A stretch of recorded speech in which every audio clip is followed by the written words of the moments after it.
Inteligência Portuária. Apoio T2S, software para o setor portuário. Olá, sejam bem-vindos a mais uma edição do programa Inteligência Portuária, aqui na sua TV Tati Band Litoral. Temos muitos assuntos legais para tratar hoje, da comunidade, da coletividade e do intercâmbio, troca de conhecimento e informações no Complexo Portuário Nacional e Mundial. E para falar desse assunto tão importante hoje, eu recebo o companheiro, o colega Paulo Proal Medeiros, que vai falar um pouquinho de tudo que rola nessa área do intercâmbio, da troca de informações e inteligência no comércio exterior. Paulo, muito obrigado pela tua participação, pela tua presença. Em nome da TV Tati Band Litoral, seja bem-vindo. Obrigado, eu que agradeço aí o convite, né? Quero também dar parabéns aí pelo tipo de, vamos dizer, de programa que vocês mantêm, que a nossa comunidade estava carente disso e precisa mesmo de ter essa divulgação, principalmente agora que a gente depende tanto de tecnologia, ter um programa como esse e eu poder participar disso, fico contente e agradeço aí o convite. A gente também agradece o professor Adilson Gonçalves, que foi uma das pessoas que fizeram com que chegássemos até você. Inclusive, o professor Adilson vai ser um dos entrevistados da nossa edição também em breve. Paulo, fala um pouquinho, muitos o conhecem, né, como coach, trainer, um mentor, uma pessoa multiplataforma que ajuda no desenvolvimento do comércio exterior de forma geral. Mas de forma breve, qual é a carreira do Paulo nesse segmento tecnológico e portuário? O meu histórico, o meu background, como costumo dizer, é basicamente em agência marítima e armadores, né? Eu passei quase que a minha carreira profissional toda dentro de agência marítima ou armadores. Primeiro em agências marítimas, há mais tempo, lá na Expresso Mercantil, que já não existe mais, era de um grupo inglês. Pioneira, né? Ele pertencia a um grupo inglês chamado Blue Star Line, né? E depois eu fui para a P&O Lloyd, que é uma empresa holandesa, que depois foi comprada pela Maersk, que é a empresa dinamarquesa, e lá eu fiquei, desde P&O Lloyd até Maersk, e fui gerente de e-commerce. Em 2006, quando foi comprada a P&O Lloyd, eu assumi a gerência do e-commerce para o Brasil inteiro. Depois o e-commerce deixou de ser uma gerência à parte porque ele virou o nosso business, né? Não se faz negócio sem ser de e-commerce hoje em dia, falando de booking, né? de uma instrução de embarque, né? Então eu fui deslocado para ser o gerente de documentação em 2008. E de 2008 até 2018, quando eu saí da Maersk, que também já estava aposentado, né? eu fiquei na gerência de documentação e de prontificação de carga. Então, o meu histórico foi armadores e agências e, no final da minha carreira, os últimos 10 anos, com muito envolvimento institucional, lidando com a FENAMAR, com Centronave, com negociações com o governo, mudança de legislação, ou implementação de sistemas como o Siscomex Carga, o Porto Sem Papel, né? Então, eu tive muito envolvimento, assim, pela categoria, né? Não só pela empresa, mas representando a categoria profissional aí dos armadores e agências marítimas. Uma ação mais multissetorial por várias instituições, né? Isso mesmo. Legal, Paulo. Agora a gente tem uma sigla aí muito conhecida na comunidade, né, na atmosfera portuária, que é o Procomex, né? Uma aliança, né? Eu estudei um pouco o assunto, você nos ajudou, enfim, mas para o telespectador que está em casa, até para aquele profissional que atua no porto, ou até os alunos universitários, enfim, o que é a Aliança Procomex? O que significa a sigla e qual a proposta da União, né? Isso. O nome oficial é Instituto Aliança Procomex. E é uma história muito interessante e peculiar, assim, porque começa como uma aliança apenas, até meio informal, não tinha, assim, uma personalidade jurídica, isso lá em 2004. O objetivo era empresas e entidades empresariais visando melhorar o comércio exterior, tornar menos burocrático, facilitar, e achavam que ia ser uma tarefa para 2 anos. Estavam muito enganados, né? Nós já estamos aqui em 2021 e ainda continua existindo. Em coisa de 1 ano, isso se tornou uma pessoa jurídica, o Instituto Aliança Procomex. Os mantenedores são basicamente empresas e associações ou federações de empresas, empresariais, né? Então, isso foi tornado um corpo jurídico, foi feito um convênio com a Receita Federal já naquela época. Houve um período onde ficou sem muita atividade até esse consórcio, esse convênio se firmar, mas de 2009, 2010 para cá, os trabalhos foram contínuos. E quais são os trabalhos? Mapeamento dos processos, esse é um dos principais trabalhos que o Procomex faz, identificar como o processo é, identificar quais são os problemas desse processo e fazer uma proposta de um novo processo, com melhorias. O melhor exemplo, e que está aí para todo mundo ver, é o Portal Único de Comércio Exterior, já está funcionando na parte de exportação, e o Procomex, e isso quem diz é a própria Receita Federal, não somos nós que estamos dizendo, teve um papel importantíssimo nisso, fazendo reunião de mapeamento, usando a tecnologia Six Sigma, né? Mapeamento do ESIS, como é, o mapeamento do TUBI, e aí entregamos em relatório para o governo, apontando todas as melhorias, necessidade de mudança de procedimento, de legislação, de sistemas, e aí o governo com isso, não que ele vai fazer tudo o que a gente pede, mas ele leva em consideração essa voz do setor privado. Então, basicamente, o que a Procomex faz é juntar setor privado, setor público, e aí fazer essa aliança e tentar buscar soluções para facilitar o comércio exterior. No final, lá, o objetivo é incrementar o comércio, ser mais produtivo e, no final da história, reduzir pobreza, né? Gerar mais empregos e tal. No fundo é isso. Paulo, levando em conta a característica de cada ação em conjunta, quando ela se transforma numa ferramenta em si, num software, num ERP ou em algum sistema que interliga setores, a Receita Federal do Brasil homologa essas decisões do Procomex ou essas sugestões? Quem é o árbitro que faz a implementação dessas boas práticas? Eu não diria homologa, que homologa seria um termo meio forte, e a Receita Federal é um ente público, né? Ela Sim. tem toda a sua, vamos dizer, arbitrariedade, ela pode ter a sua escolha, se fosse, ela tem que fazer uma concorrência, né? Se fosse Sim. fazer alguma escolha. O que é garantido pela própria Receita Federal é que ela ouve e considera esse resultado desses trabalhos. Agora, ninguém pode garantir que aquilo vai ser feito, como a palavra diz, homologar, feito exatamente como a gente, vamos dizer, coloca nos mapeamentos do TUBI. Tem um colega lá do trabalho, o César, que ele usa um termo que eu gosto muito, que ele fala assim, no TUBI, né, na nossa proposta, a gente sonha o máximo possível, a Disney, ele dá essa comparação. Então, a gente pensa na melhor solução possível. Trazendo para uma discussão de Porto 4.0, a gente pensa em internet das coisas, tudo se conectando e tal. Talvez nesse primeiro momento não seja possível. Então não vai ser implementado exatamente como a gente propõe. Mas a gente mostra um caminho e aí as implementações vão ocorrendo já olhando aquele caminho ali, entendeu? Então eu não usaria a palavra homologa, mas ela é muito considerada nos relatórios do Procomex para as implementações. Legal, lembrando que o jeito de ser sempre leva em conta a experiência positiva por parte do usuário, né? É verdade. Por parte do cliente final. Então, essa também é uma comparação que o Paulo fez muito pertinente.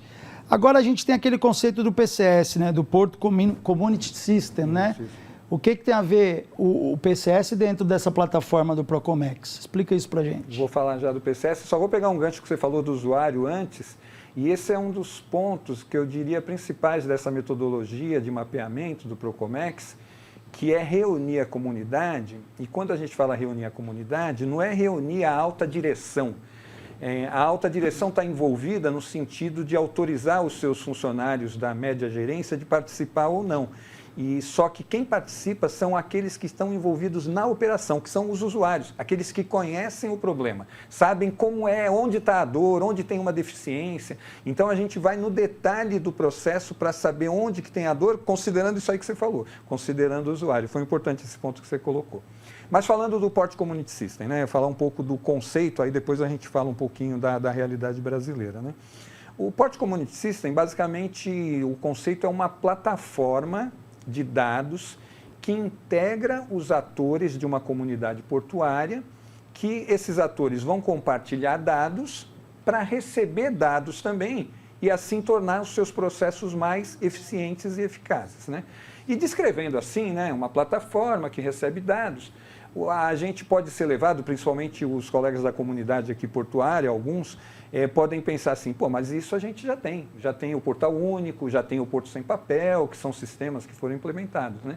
Mas qual é a grande diferença do Port Community System? No caso do Porto Sem Papel e do Portal Único de Comércio Exterior, foram uma iniciativa do governo, onde você tem uma janela única, um guichê único, a single window, né? Para o setor privado enviar dados para o governo. Até recebe também em alguns casos, mas o principal ali é alimentar o governo. E o governo ser mais eficiente, você mandar uma única vez o dado para diversos órgãos do governo, é excelente. Mas o PCS não é isso. O PCS pode também ser isso. Ele pode também mandar para uma janela única dados, mas o PCS pretende, pelo menos o conceito é também harmonizar o setor privado. O terminal com a agência marítima, com o armador, com o despachante, com o importador, com o exportador. Interfaces amigáveis. Interfaces entre esses atores privados que às vezes a gente pode ser levado a pensar que já estão no seu máximo de eficiência, mas quando a gente olha o processo no detalhe, e principalmente na troca de informações, que muitas vezes a empresa busca tornar eficiente o seu processo internamente. Mas é muito difícil para ela tornar o seu processo eficiente quando está falando com um fornecedor, com um cliente e principalmente quando tem a parte legal por trás. Então o PCS, a proposta é organizar também o setor privado, entre ele, na sua troca de informações, tornar esse processo mais eficiente, que vai acabar sendo um resultado de um processo mais, vamos dizer, com menos custo e mais eficiente também para o setor privado. Então... Agora falando de presença física e institucional, tanto o Procomex quanto o PCS, como é que funciona? Existem encontros, atuam somente no Porto de Santos? Como é que é feito a passagem do bastão? Ou seja, como é que é feito para absorver um novo membro, um novo participante desse conglomerado? Então, vamos falar um pouquinho do projeto agora para o Brasil. Eu falei do conceito, né, do PCS, que é um conceito internacional, né? Aliás, dicas de passagem, existem Port Community System nos grandes portos, pegar na Europa vários, na Ásia, então já é uma... Lembrando prática... até que a sigla é única, né, para todo mundo. Não, inclusive existe a IPCS, que é a International Port Community System, que é uma associação de Port Community System no mundo. A realidade brasileira.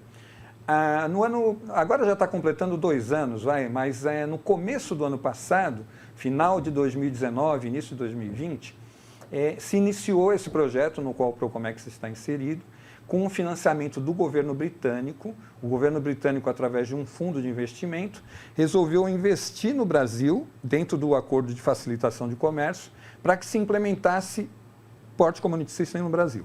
E foram escolhidos 4 portos. Inicialmente, os portos escolhidos eram Paranaguá, Santos, Rio de Janeiro e Suape. Por uma questão de uma escolha de Paranaguá, Paranaguá já tinha um projeto de Port Community System com o Porto de Valência. Então, eles pediram para não entrar no projeto e Paranaguá foi substituído por Itajaí. Então, começamos a ter 4 portos aí, Itajaí, Santos, Rio de Janeiro e Suape. O projeto previa mapear processos nas 4 comunidades, nesses 4 portos, mas implementar um piloto somente em Santos. Isso já estava desde o começo no projeto assim. Contemplando o setor privado e as autoridades portuárias. Isso, então. Aí seriam formar as comunidades, sim, juntar setor público, setor privado, e aí tem que ser comentado que esse projeto veio do governo britânico, mas com o aval do governo brasileiro, o Ministério da Infraestrutura, a Secretaria de Portos dentro do Ministério de Infraestrutura. Houve um evento de lançamento em dezembro de 2019, aí depois começamos a fazer reuniões já no comecinho de 2020 e... veio a pandemia. A pandemia deu aquela parada assim, né? Veio um pit stop que passou dos 15 segundos, pit stop. Daí ficou aquele momento de incerteza, né? Não sabia se, né, como o projeto vai seguir, como não vai. E o que aconteceu? A partir de julho de 2020, a gente retomou as reuniões de mapeamento, agora virtuais, fizemos um mapeamento de 3 processos, entrada e saída de navio, exportação e importação para essas 4 comunidades. Minto. O de importação foi para as 4 comunidades, o de entrada e saída de navios para 3 e o de exportação apenas para 2. E depois acabamos o primeiro ano e agora estamos já no segundo ano do projeto, fazendo a entrega desses mapeamentos com relatórios, mas basicamente é isso. A gente vai fazer um intervalo rapidinho aqui no Inteligência Portuária. No segundo bloco, o Paulo fala um pouquinho mais da interface e da finalização do PCS nas comunidades onde estão sendo implantadas e outros assuntos que ele trouxe para nós. Um minutinho só, a gente já volta.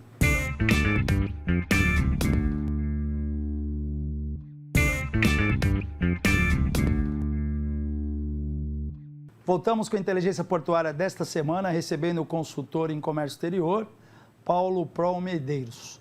Paulo, falando em PCS, Porto Community System, né, eu quero mandar um abraço, pessoal, aos desenvolvedores, diretores lá da T2S Tecnologia, que estiveram no evento TOC Connect, lá no Porto de Roterdã, na Holanda. Você também tem uma experiência longa na Austrália também, acho que na Noruega, enfim, Mumbai, você vai contar um pouquinho disso. Mas pegando esse gancho da T2S, num evento tão importante em Roterdã, onde eles vão trocar informações e trazendo tecnologia para o Brasil, complemente aquela arquitetura do PC, do Porto Community System. Você estava falando, a gente fez um break para o intervalo, fica à vontade, Paulo. Legal. Então, finalizando a questão do Porto Community System no Brasil, né? Então, como eu vinha falando, a gente teve um primeiro ano que sofreu aquela incerteza por causa da pandemia, mas retomamos as reuniões de forma online, que foi uma surpresa para nós. Primeiro foi difícil, porque fazíamos esse trabalho presencial antes, né? Trabalho de mapeamento, né? Das atividades e dos problemas. Quando foi para o online, achamos que ia ter uma dificuldade ali, mas se mostrou até, de certa forma, melhor do que a presencial, porque você conseguia marcar as reuniões com mais facilidade, unir gente do mundo inteiro, ou de Manaus, de Rio Grande, que antes seria difícil reunir presencialmente, né? Então, nós conseguimos terminar os mapeamentos. Aí, esse ano, houve um outro momento de incerteza para o projeto PCS. Foi noticiado, saiu matéria aí nos jornais, que devido à pandemia, o governo britânico cortando despesas lá, o fundo de investimento que nos financiava cortou o investimento no projeto. Houve um momento de incerteza, pensou-se até que o projeto ia parar, mas surgiu uma forma de financiamento através de um fundo britânico também, mas não o mesmo fundo, um fundo voltado para o meio ambiente, que eles tinham recursos disponíveis. A única questão, nós tivemos que fazer uma adaptação no projeto, que a gente está em curso nela agora, foi pegar os mapeamentos que nós já tínhamos e ver o enfoque de impacto no meio ambiente. E foi até um exercício muito bom. Então, nós fizemos algumas reuniões a mais nesse ano já, vendo a parte de limpeza de porões, retirada de resíduos ou fornecimento de combustível. Então, processos que colocam em risco, eventualmente, o meio ambiente. Então, fizemos o mapeamento dessas etapas, estamos finalizando agora, e estamos tendo reuniões, convocamos novos atores, né? Então, esse projeto continuou através desse financiamento. Estamos fazendo as entregas desse relatório, já fizemos entrada e saída de navios, fizemos de importação, estamos iniciando essa semana de exportação. E a ideia é, até o março do ano que vem, a gente ter entregue todos esses relatórios, né? E a USP, que é um dos parceiros do projeto, está trabalhando no desenvolvimento do piloto, também já divulgou os formatos padrões, está na fase de testes, convidou a comunidade, inclusive. Então, já o projeto está andando, graças a Deus. Legal. Paulo, eu tinha falado aqui Noruega, mas perdão, Dinamarca, né? É Dinamarca, vamos lá. É Copenhague, Sydney e Mumbai, é isso? Isso mesmo. Qual é a experiência que você teve nesses países, em termos portuários, e o que de rico pode trazer para o Brasil? Vou falar primeiro da Austrália, né? Eu tenho muito orgulho dessa passagem profissional, né? Eu fiquei 3 meses na Austrália trabalhando pela P&O Deloitte. Na época, a empresa estava implementando um sistema novo global chamado Focus. Ela era o Focus 4.0 na época, até o 4.0 também. E eu fui para lá para fazer o secondment, que eles chamam. Eu fiquei ali 3 meses aprendendo a lidar com o sistema para fazer a implementação aqui no Brasil. Então, foi riquíssimo o aprendizado para mim, né, para fazer a implementação. Então, isso trouxe para mim uma espécie de outro nível assim, para a minha carreira profissional, né? Até ali era um profissional, depois daquilo me tornei outro. Veio a aquisição, né, da P&O Deloitte pela Maersk. A Maersk é uma empresa dinamarquesa. Eu era o gerente de e-commerce aqui no Brasil, então eu estive também na Dinamarca para fazer treinamentos e receber treinamentos. Inclusive, haviam brasileiros lá na Dinamarca já, que recebi treinamento de brasileiros na Dinamarca. Estava em casa, né? Estava em casa. E também foi uma experiência muito interessante. E com o advento de você ter escritórios de serviços centralizados, né, que foi um fenômeno que ainda persiste até hoje, seja na Índia, na China ou em algum lugar você centralizar serviços, a Maersk não era diferente, tinha os serviços centralizados na Índia, tem 3 escritórios lá em Mumbai, em Chennai, em Pune. Então, eu tive a oportunidade, né, foi já agora 2014, salvo engano meu, eu estive na Índia, em Mumbai, e estive em Pune também, mas eu fiquei mais tempo em Mumbai, mas também estive na cidade de Pune, e para visitar os nossos escritórios, explicar quais são as regras no Brasil, regras de tecnologia, regras, vamos dizer, a parte legal, e o que os sistemas precisam cumprir aqui no Brasil, né? Então, foi uma experiência interessantíssima mesmo e me acrescentou muito. Agora, Paulo, importantíssimo, não posso esquecer disso, né? Você com essa experiência internacional e tendo o Procomex e o próprio PCS aí correndo em paralelo, as tecnologias, os talentos, as expertises desenvolvidas no Brasil, elas têm espaço lá fora? A gente consegue exportar algum know-how? Falando até de Santos, que acaba sendo o Porto de Santos acaba sendo uma grande escola para os outros portos do Brasil, obviamente por ser multimodal, né? Ter vários tipos de cargas embarcando e desembarcando aqui, ser o maior porto do hemisfério sul, enfim. Você pode observar, poxa, aqui cabe uma tecnologia brasileira, aqui tem um pessoal em Santa Catarina, ou aqui tem um pessoal em Pernambuco desenvolvendo. Você acha que também, para a gente não ficar com aquela síndrome de cachorro vira-lata, que só a tecnologia de fora cabe aqui, mas você viu algum cenário nesse sentido? Ah, com certeza, né? Eu até mencionei que recebi treinamento de brasileiro lá na Dinamarca, né? Então, o profissional brasileiro, ele tem, né, essa criatividade de achar soluções, né? E o cenário brasileiro, ele é muito específico, né? A gente tem algumas regras que realmente são coisas peculiares, que só existem aqui. Então, mesmo que exista uma solução de fora, ela precisa ser adaptada aqui, ela precisa ser ajustada. Agora mesmo a gente está falando dos padrões internacionais para o Port Community System, mas você precisa de uma adaptação para ser feita aqui, para atender legislação brasileira, atender necessidades. E aí quem vai fazer isso é o profissional brasileiro, é o profissional daqui, aquele que está estudando hoje, que está se formando, é esse que precisa estar preparado para lidar com essa tecnologia, para a gente não ter que importar profissional para fazer essa adaptação ou isso ser feito fora daqui. Mas eu acho que a gente está preparado para isso, tenho quase certeza disso. A Índia fez muito isso no setor de TI, né, de desenvolvimento, ela acabou sendo uma exportadora até de mão de obra, né? Isso. Acho que até o Brasil acabou absorvendo um pouco dos indianos nessa área de desenvolvimento, enfim. Mas é muito interessante focar nessa questão da capacitação e da universidade para que a gente possa continuar exportando profissionais, ou melhor, né? Utilizando na própria casa, né? O Porto de Santos absorve muito mão de obra formada aqui, né? E cada vez mais vai precisar. Vai precisar, as universidades estão antenadas nisso, enfim, para que a gente possa aproveitar essas oportunidades de trabalho. Falar um pouquinho de gestão de projetos, PMI, ou PMI, se for ao pé do português, né? Fala um pouquinho, nós estamos preparados com esse conceito, porque o que a gente tem como característica hoje, principalmente no Porto de Santos? Grandes players internacionais que compraram, que acabaram ganhando concessão de área, né? Ou construindo novos terminais num novo zoneamento portuário, enfim. Então, são players com capital estrangeiro e temos aquele tradicional operador ou terminal que já é ou familiar ou de um grupo 100% nacional. Então, a gente tem essa mescla de visões no Porto de Santos, por exemplo. Como é que você visualiza a cabeça desses dois empreendedores em relação à gestão de projetos, PMI e outras ferramentas que dão uma visão de futuro para o negócio? Hoje existe no mercado duas certificações, né? Uma é a da Project Management Institute, que é de projeto, e outra que é a de Process Management Institute, que é de processo, né? Na Maersk, o que eu trabalhei mais e recebi formação interna dentro da empresa é a parte de processo. A parte de processo. Então, eu vou deixar para falar por ela por último, porque é que eu domino um pouquinho melhor.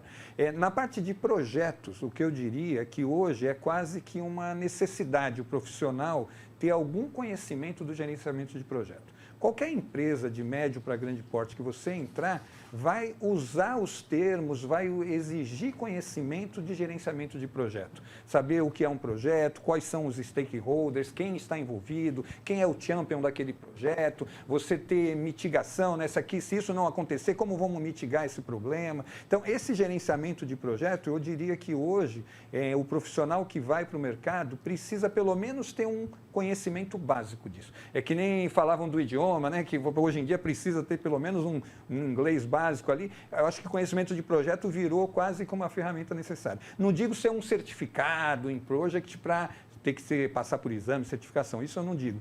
Isso só aquele que gosta disso e quer se especializar, né? Mas algum conhecimento precisa ter. Aí vamos falar de processo, né? O gerenciamento de processo, ele diferente do projeto, né? A gente vai examinar um processo. Você tem um processo lá na tua empresa, esse processo, ele tem alguém que fornece alguma coisa e esse processo vai sair com algo. Tem um desenho, né? É um desenho. Até tem uma ferramenta de análise que a gente chama SIPOC, né? O S aqui é de suppliers, quem é o supplier, o I de input, o que ele te fornece, o P é o processamento mesmo que você faz, e aí o O é o que você tem de output, o que você sai de resultado desse processo. E, por último, quem é o customer, né? Quem é o customer que vai receber esse processo. Então, quando você faz essa análise, aí você vai ver o teu processo, você consegue estabelecer métricas, né? Qual é a estatística que eu vou ter para medir o meu resultado aqui, se eu estou indo bem ou mal? Eu estou sendo eficiente, estou usando os recursos da forma que eu preciso, né? Então você estabelece métricas também, e aí sabe quem é o teu supplier, com quem eu tenho que falar, a qualidade do que ele está me fornecendo é bom para o meu processo aqui, preciso melhorar. Então esse tipo de gerenciamento de processo também cada vez mais vai ser necessário. Ele é muito mais comum na indústria do que no serviço. Só que, mesmo no serviço, e cada vez mais está mais claro isso, você precisa ter algum tipo de previsibilidade, né? Apesar que o nosso mercado para quem trabalha em logística, sabe que é muito difícil, às vezes, você prever as variáveis todas que estão envolvidas. Não é como uma indústria, que você tem um ambiente fechado, controlado, né? No cenário nosso aqui... O batimento cardíaco é mais estável, né? Justamente. Não tem tanto pico. Mas, mesmo assim, você consegue estabelecer estudos, estatísticas e medir o teu processo, ver como é que ele está indo, se você está tendo muitas variações, o porquê dessas variações, ou você tem uma variação muito grande, mas que ela tem uma explicação, você pode desconsiderar. Ah, foi porque teve aqui a pandemia lá em março do ano passado, por isso que está fora da curva aqui. Aí você retira aquele dado e trabalha com a tua estatística e vê se você está dentro de um padrão ou não, estabelecer esse padrão, buscá-lo, né, através de relatórios, e aí fazer reuniões com a equipe de análise desses dados, né? Então, essa metodologia de processo, ela ainda não está no mesma, vamos dizer assim, não está tão difundida como a de projeto, mas eu acho que é uma tendência. Ela é uma tendência de que as pessoas necessitem desse conhecimento de processo também. E aí a gente falando de players internacionais, onde nós temos divisão por gerências, diretores, os CEOs, tanto o CEO quanto o CEO, né? Até o cara o chefe do escritório e o chefe da tecnologia, traduzindo ao pé da letra, enfim. Isso cria um cockpit, né? Onde ele consegue pilotar o processo dele, pilotar o negócio de uma maneira a minimizar os erros, as perdas, e no fundo quem ganha é a agilidade operacional, né? Ou do complexo portuário, ou o cliente final que acaba tendo mais rapidez. É muito bem colocado essa questão dele conseguir ter esses indicadores. Os indicadores, né? Teve um treinamento que eu recebi de uma pessoa, que ele fez um comentário que eu achei muito legal, ele falou assim, você consegue dirigir um carro sem o teu painel ali da frente, não consegue? Você consegue dirigir. Mas, é muito difícil você ir dirigir que você não sabe em que velocidade você está, se o teu combustível está acabando. Cadê os indicadores, né? Então, ou seja, você precisa dos indicadores. E os indicadores vão sair disso aí, de você ter um processo muito bem, vamos dizer assim, elaborado e de estabelecer as métricas. E aí você consegue ter, não só para o gerente, mas como para a alta direção, né? Como é que está indo a minha empresa lá, né? E ele vai ter os indicadores para ele poder ir acompanhando. Então, é uma tendência, assim. Pegando um gancho rapidinho, uma comparação bem rápida para a gente finalizar. Seria a cultura do fazejamento contra a cultura do planejamento? É isso aí. Nada como ter o planejamento, que daí você vai ser muito mais eficiente e eficaz. Legal. Muito bom, Paulo. Então, esse foi o Paulo Prol Medeiros. Prol, por quê? Você falou da ascendência espanhola, é isso? É espanhol. O Prol é espanhol, lá da Galícia. Lá, meu pai é galego. Um abraço pro meu pai. Legal. Paulo, fica à vontade agora, seu minutinho final. Seja sempre bem-vindo à Inteligência Portuária. As portas, as janelas tecnológicas agora estão abertas para você, enfim, aos seus amigos também de missão, né, nessa questão que você citou aqui no programa. A palavra é sua. Não, eu queria só agradecer realmente o convite. Estamos aí no projeto do Port Community System, estamos trabalhando também agora com o DTE, esqueci de mencionar, que é um novo documento de transporte. O Procomex também está envolvido nisso, um trabalho para o Minfra. E esses trabalhos todos visam, no final, tornar mais produtivo o nosso processo, mais eficiente, né? E com isso gerar mais empregos, e é isso que a gente tem como objetivo. Obrigado. Valeu, Paulo. Muito obrigado pela sua presença. A gente volta na semana que vem. O Inteligência Portuária termina aqui. Valeu, pessoal. Um abraço. Inteligência Portuária. Apoio T2S, software para o setor portuário.